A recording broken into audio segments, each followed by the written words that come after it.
As governments around the world prepare for the start of COVID-19 vaccinations, some questions remain about your rights when it comes to getting inoculated. Could you lose your job if you refuse to get the shot, for example? Could your boss force you to get the vaccine? Let's break it down. A number of questions. Let's get answers. Alex Lucifero, the man with answers from Lucifero Tamarkin LLP. Good morning. Good to see you, Alex.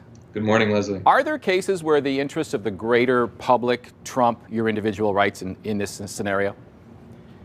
Well, generally speaking, no, Leslie. Employers in a situation like this are in a careful position that they have to, consider very, very carefully. And the reason why is because, no, an employer can't necessarily force an employee to get a vaccine. That is too onerous an obligation to put it on an employee or anyone for that matter. I don't think anybody should be forcing an individual to absolutely get a vaccine and coerce them into getting a vaccine. An employer can't do that in the workplace, even in the most dangerous of workplaces like long-term care homes or hospitals, etc.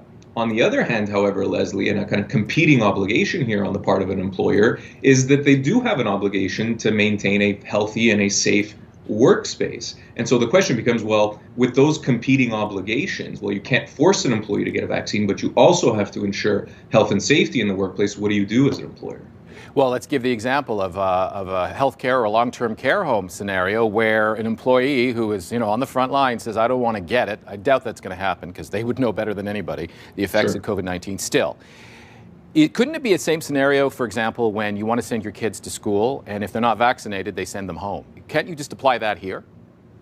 Yeah, so there may very well be restrictions on employees that are not going to get a vaccine. And to be clear, Leslie, my personal opinion is that the vaccine is going to be a great idea for most people, but there can very well be medical reasons why somebody shouldn't be receiving a vaccine, perhaps allergies, perhaps other medical reasons. There may also be religious reasons why an employee shouldn't or wouldn't want to receive a vaccine.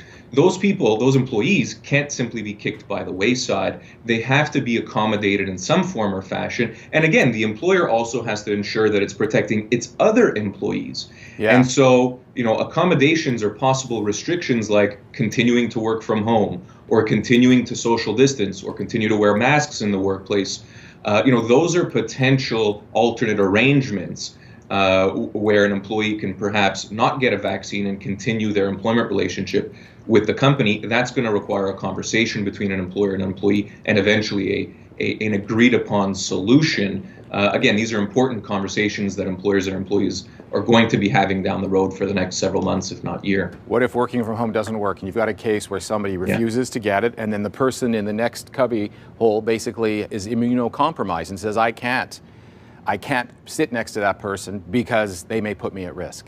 Yeah, that's a fair point. And you can't work from home if you're working on an assembly line. Yeah. Right. So, and that's where other possible solutions have to come into play. So perhaps employees that cannot be vaccinated for whatever reason or choose not to be vaccinated, have to be placed in another separate area of the office or of the or of the manufacturing plant or wherever the workplace is. And again, other accommodations or restrictions can be imposed: mask wearing, social distancing, etc. Those solutions are going to have to be found. Employers can't necessarily, let an employee go, terminate an employee's employment simply because, for whatever reason, they've decided not to vaccinate it. Again, there may be a legitimate reason why an employee can't be vaccinated, and that has to be accommodated.